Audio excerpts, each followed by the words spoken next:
50 বছর আগে জন্মাইলে বড় বাচ্চা বাইচা যাইতাম, বাপের সাথে একসাথে মাঠে যাইতাম, ধান লাগাইতাম, পাট লাগাইতাম, মাছ ধরতাম জাল দিয়া, নদীতে নাইমা ইচ্ছা মতো ডুবাইতাম। 20-22 বছর বয়সে একটা বিয়া করতাম, ঘর হইতো মাটির, বৃষ্টি হইলেই চুয়া চুয়া পানি ভরতো ঘরের চাল দিয়া, চালে উঠে সেটা আবার ঠিক করতাম।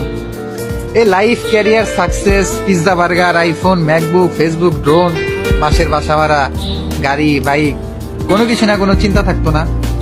পছন্দ করা মেয়ের বাপ ইস্টাবলিশ না হইলে বিয়া দিবে না সেটারও কোনো চিন্তা নাই, গাড়ি বাড়ির চিন্তা নাই, দুনিয়া নিয়ে কোনো চিন্তা নাই, কে ভাইরাল হইলো নাকি কারেন্ট ইস্যু কোনটা চলতেছে এইসব ভাবার টাইম নাই।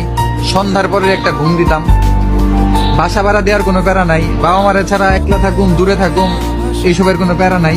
খালি কাজ করো, খাও, ঘুমাও।